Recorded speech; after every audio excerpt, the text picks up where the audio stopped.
भजन के साथ आज का प्रवचन प्रारंभ। बड़े भाग्य है भगिनी बंधुओं, जीवन सफल बनाए हम। बड़े भाग्य है भगिनी बंधुओं, जीवन सफल बनाए हम।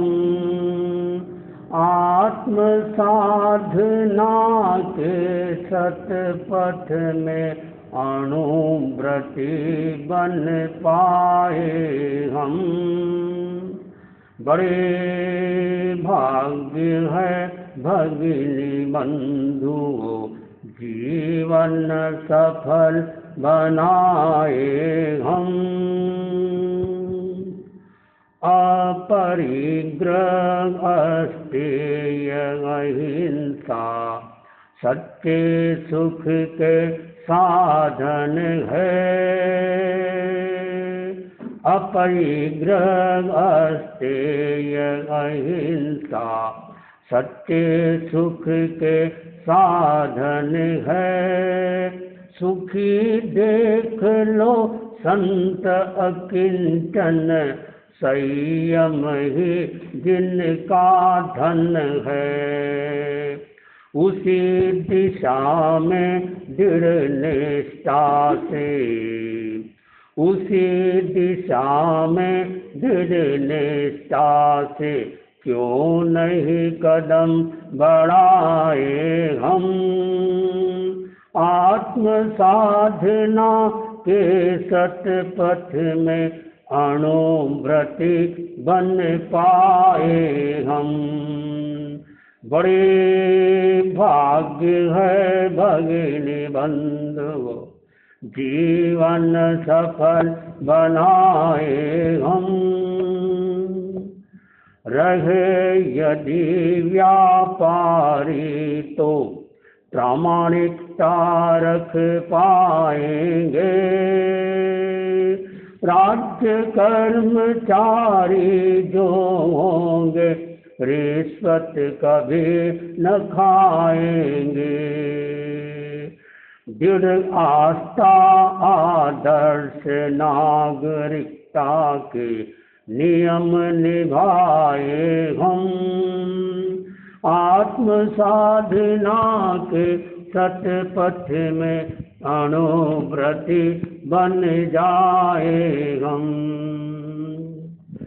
गृहिणी हो गृहपति हो चाहे, विद्यार्थी अध्यापक हो,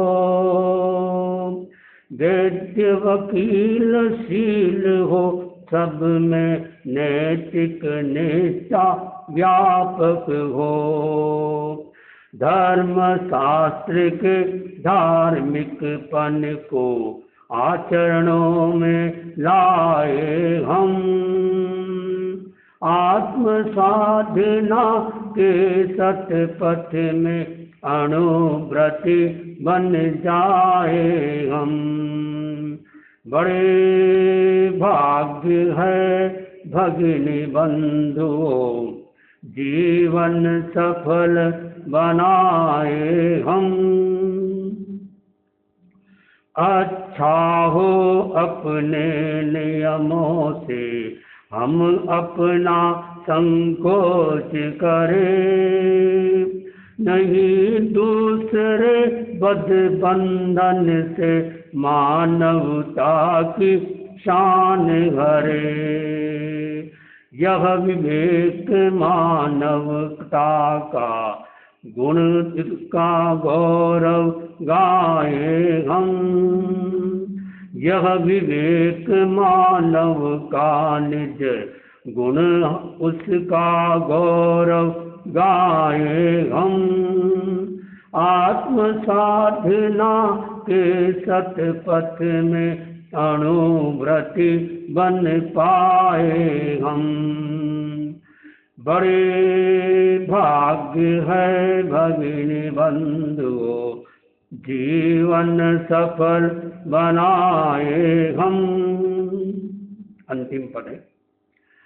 सुधरे व्यक्ति समाज व्यक्ति से, उसका असर राष्ट्र पर हो।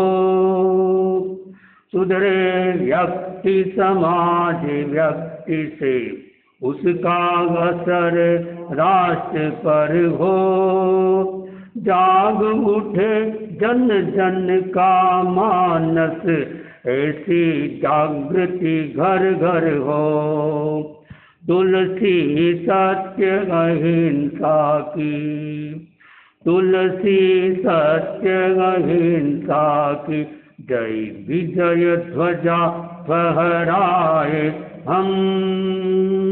आत्म साधना के सतपथ में अणुव्रति बन जाए हम। बड़े भाग्य है भगिनी बंधुओं, जीवन सफल बनाए हम। श्रद्धा से नमन करें हम, तेरा अनुसरण करें हम। पल पल में स्मरण करें हम, महावीर स्वामी, महावीर स्वामी। ओंकार बिंदु संयुक्तम, नित्यं ध्यायन्ति योगिनः। कामदं मोक्षदं चैव, ओंकाराय नमो नमः। ओंकाराय नमो नमः। चैत्ता भारहं वासं चक्रवर्ती महिधियो, संति संति करे लोए, पत्तों गई मणुत्तरम। आराध्य के पावन चरणों में वंदन। अति विराजित श्रद्धेय मुनि श्री संजय कुमार जी स्वामी, मुनि श्री प्रकाश कुमार जी स्वामी, धर्म प्रेमी भाइयों और बहनों, आज से श्राद्ध पक्ष शुरू हो गया। कल देखा जाए तो पूर्णिमा थी, कल से ही इसे शुरू हो गया। आश्विन महीना आज से शुरू हो गया। आश्विन महीना 3 तरह से प्रेरणा देता है। पहली प्रेरणा ये देता है, आश्विन महीने में कोई भी ऐसा काम मत करो जो काम सांसारिक हो, जैसे शादी करना और कोई काम करना, ये ऐसे काम नहीं किए जाते।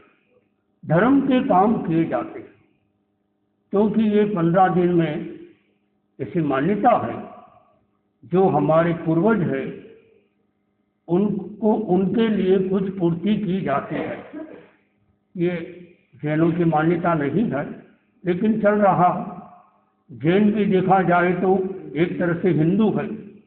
कोई आपसे पूछ ले कि आप हिंदू है कि नहीं, तो कहना चाहिए हम हिंदू हैं।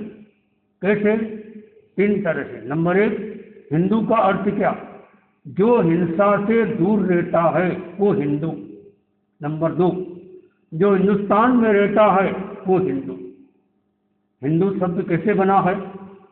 हिंदुस्तान सिंध नदी के किनारे बसा है। सिंध से स का ह हो गया तो हिंदू बन गया। तो हिंदुस्तान एक ऐसा देश जिसमें 3 तरह की संपदा है, और वो संपदा किसी भी दुनिया के देश में नहीं है। ये भारत के लोगों के लिए एक गौरव की बात है। हिंदुस्तान में, भारत में, जिसे अंग्रेजी में इंडिया भी कहते हैं, तो इस भारत के अंदर में 3 तरह की संपदा है। संत संपदा है, पंच संपदा है, और ग्रंथ संपदा है, और मंत्र संपदा है। 4 तरह की संपदा है। कौन कौन सी हुई? पहले देखिए, संत संपदा। जितने संत हिंदुस्तान में है किसी भी देश में नहीं है। सभी धर्मों के संत यहाँ हैं। ऐसा कोई धर्म नहीं जिसके संत हिंदुस्तान में नहीं रहते हों, चाहे वो जैन धर्म हो, बौद्ध धर्म हो, ईसाई धर्म हो और मुस्लिम धर्म हो और भी बहुत सारे धर्म होते हैं। तो उनके भी वैदिक धर्म है सबसे बड़ा धर्म। जैन और वैदिक, भारत में दो संस्कृति रही, वैदिक संस्कृति और श्रमण संस्कृति। श्रमण संस्कृति में दो धर्म आते हैं, कौन कौन से? जैन और बौद्ध। कौन बताया? एकदम सही बताया, जैन और बौद्ध ये दो धर्म है श्रमण संस्कृति में आते हैं। दोनों में बहुत समानता है। विदेश के लोग तो बुद्ध को ही महावीर मानते हैं।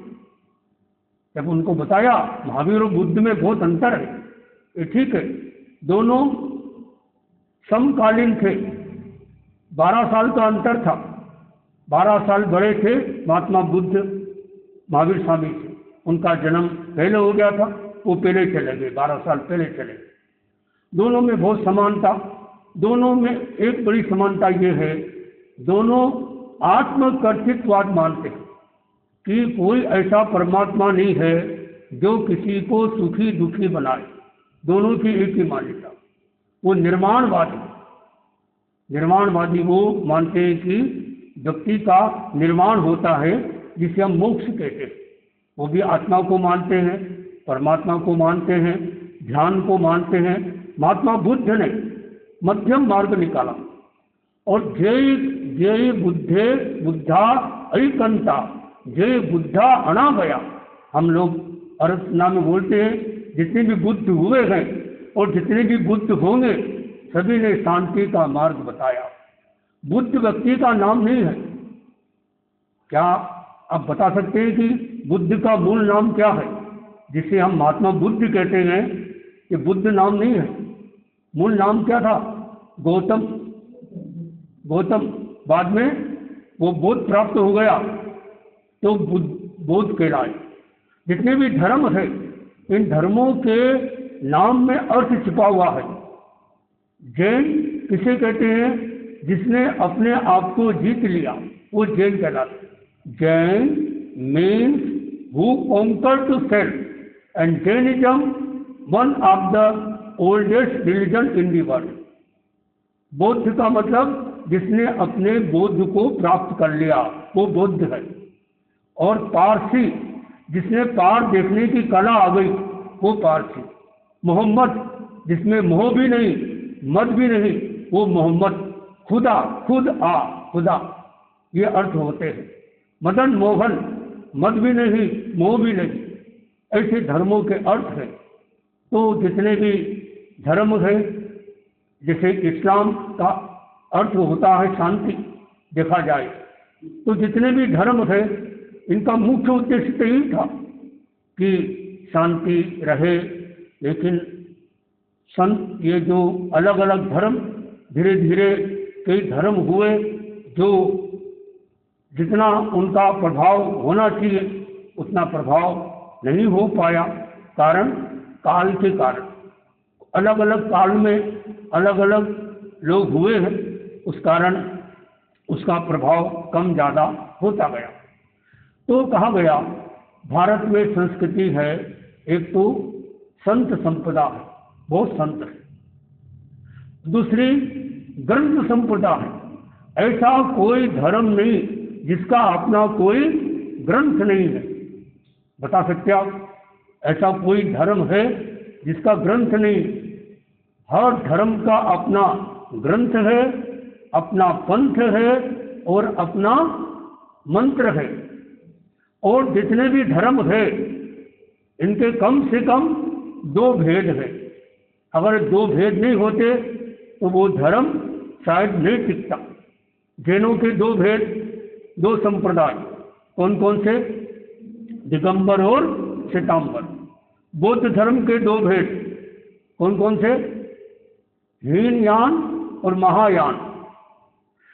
ईसाई धर्म के 2 भेद, कैथोलिक और प्रोटेस्टेंट, कैथोलिक और प्रोटेस्टेंट। दो ऐसे नाम। ईसाई मुस्लिम धर्म के दो भेद, शिया और सुन्नी।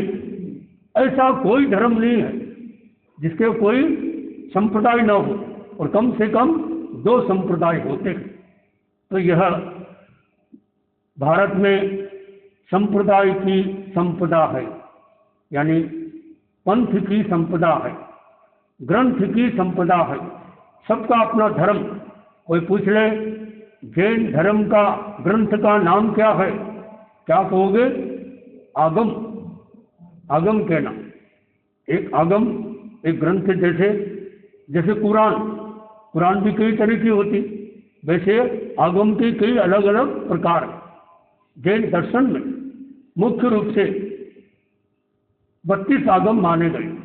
कितने आगम? 32 आगम। 11 अंग, 12 उपंग, 4 छेद, 4 मूल और एक आवश्यक, सबको जोड़ना। 11 अंग, आचारांग, सूत्रकृतांग, स्थानांग, भगवती, ज्ञाता धर्म कथा, उपासक दशा, अंतिक दशा, प्रश्न व्याकरण, विपाक, दृष्टिवाद आदि आदि कई अगम यहाँ पड़े भी है। ये अंगों की रचना कौन करते हैं? गंधर्व करते हैं। गंधर्व कौन होते हैं? जो महावीर स्वामी के समय में मौजूद होते हैं। उनको भी बाद में केवल ज्ञान हो जाता है, और 11 में से 9 गंधर्व तो महावीर स्वामी की आंखों के सामने मोक्ष पदार्थ। 2 गंधर्व बचे जिनको बाद में केवल ज्ञान हुआ और मोक्ष पदार्थ। क्या बिना केवल ज्ञान मोक्ष हो सकता है? क्या बिना केवल ज्ञान हुए मोक्ष हो सकता है? यस नो बोलो निर्मला जी। बिना केवल ज्ञान हुए मोक्ष हो सकता है? नहीं हो सकता, क्योंकि केवल ज्ञान केवल ज्ञान कब हुआ? जब कोई जीव 13 गुण स्थान में गया, और 14 में सीधा नहीं जा सकता, 13 में जाना पड़ेगा। और 14 गुण स्थान में भी केवली है, वो अयोगी केवली, उसका समय बहुत कम है, और 14 स्थान पार हुआ फिर सिद्ध होता है। तो केवल ज्ञान हो गया ये पक्का है। जिस व्यक्ति को केवल ज्ञान हो गया, यानी यह जीव, यह आत्मा इसी भाव में मोक्ष जाएगी। तो कहा गया कि सबके अपने, तो जैन का ग्रंथ का नाम क्या हुआ? आगम। तो 11 अंग, इन 11 अंगों की रचना गंधर्व करते हैं। और मुख्य रूप से जो बड़े गंधर्व हुए वो थे सुधर्मा स्वामी। क्या नाम? सुधर्मा स्वामी। यानी ऐसा कह सकते हैं कि प्राय जो 11 गंधर्व है, जो 11 गंधर्व, उनमें से जो सुधर्मा स्वामी है, उन्होंने महावीर स्वामी की बातों की, वो 5वें गंधर्व भी थे और पहले पटधर भी थे। महावीर स्वामी के बाद आचार्य की परंपरा चलाने में सबसे पहला श्रेय किसका गया? सुधर्मा स्वामी। सुधर्मा स्वामी जिसकी हमने बहुत चर्चा की है। तो उन्होंने आगमों की क्या किया? क्या वो लिखा? क्या आगम लिखे गए? नहीं। भगवान महावीर के निर्माण के 980 साल बाद देवार्दी गणित समाश्रमण हुए। ये कौन थे? जो गर्भ चुराया था महावीर स्वामी, वो इंद्र ने आदेश दिया हिरण्यगमिषी देवता को कि जाओ कि देवानंदा के पेट में तीर्थंकर आए हैं महावीर स्वामी, और तीसरा के पेट में एक लड़की आई है। लेकिन जो तीर्थंकर होते हैं नॉर्मली ज़्यादातर वो क्षत्रिय कुल में जन्म लेते हैं, तो जाओ चेंज कर दो। और उस हिरण्यगमिषी देवता के पास 2 तरह की विद्या थी। पहली विद्या से क्या किया? नींद में सुला दिया। और सर्पणी विद्या, उसे नींद में सुला दिया। फिर वंदना की भावी तीर्थंकर मानकर उसको अंदर जो जीव था महावीर स्वामी का, उसको धीरे से निकाला और तरीके से फिर वहाँ चला गया। कहाँ? जहाँ पर वो कौन? तीसरा माता लेटी हुई थी जिसकी पेट में लड़की थी। तो उन्होंने वापस उसको सुलाया, नींद में ले आए और फिर उसको निकाला। उसके पेट में जो लड़की थी, ये दुनिया की पहली घटना घटी, सुनकर आश्चर्य होगा। और तरीके से निकाला, एक हाथ से निकाला और दूसरे हाथ से वो ट्रांसफर कर दिया। वो उसमें महावीर स्वामी का जी तरीके से डाल दिया, वापस उसको होश में लाए, मतलब नींद जगा दी। और इधर आकर वापस जो देवानंदा जो सोई थी और उसके पेट में वो लड़की को डाल दिया और उसको जगा दिया। उधर सपने क्या आए, उसको सपने आए, 14 स्वप्न आए और इसको 14 स्वप्न जा रहे हैं, सपने जाते भी हैं। सपना आते तो है, सुना आपने, लेकिन स्वप्न जाते भी है। सपनों के आधार पे भी बहुत कुछ जाना जा सकता है, ऐसा विज्ञान है, स्वप्न विज्ञान है। एक लड़की थी, उसको एक सपना आया। सपन यह आया कि बिल्ली कुत्ते पर झपट रही है, बिल्ली कुत्ते पे झपट रही है। ऐसा तो नॉर्मली होता नहीं। नॉर्मली क्या होता है, कुत्ता बिल्ली पर झपटता है। उसकी रिसर्च की गई कि ऐसा सपना क्यों आया। पता चला ये लड़की जिस स्कूल में पढ़ती है, उस स्कूल में इसके अध्यापक उसको डांटते हैं, मारते हैं। क्यों? ये लड़की स्कूल में देरी से आती, होमवर्क नहीं करती। और लड़की के मन में क्या आया, ये बार बार मुझे टीचर मारता है, मैं भी इसको मारूं, लेकिन मार नहीं सकती। तो क्या हुआ, स्वप्न में वो लड़की बन गई बिल्ली, अध्यापक बन गया कुत्ता, और वो बदले की भावना पूरी हो। स्वप्न जो होते हैं रूप बदल के आते हैं, और स्वप्न जो होते हैं भविष्य की सूचना लेकर भी आते हैं। क्या घटना घटने वाली होती है पता चल जाता। और ये भी कहा जाता है यदि अच्छा सपना आ जाए वापस सोना नहीं। अच्छा सपना आ गया, सो गए, और कोई सपना आ जाएगा तो वो सपनों का फल नहीं मिलेगा। तो कहते हैं अच्छा सपना आ जाए तो सोना नहीं, वो नोट कर लो और किसी को बता दो। कोई सुनने वाला न हो तो गाय के कान में जाकर बोल दो, वो भी न हो तो घर में अपना पूजा घर होता है, घर में उपासना कक्ष होता है, वहाँ पर बोल दो या जानकार व्यक्ति को बता दो, वापस सोना नहीं अच्छा सपना आ जाए तो। इससे उल्टा यदि बुरा सपना आ जाए तो क्या करो, वापस सो जाओ, बताओ मत किसी को, किसी को नहीं बताना। बुरा सपना आए बताना नहीं, अच्छा सपना आए छिपाना नहीं।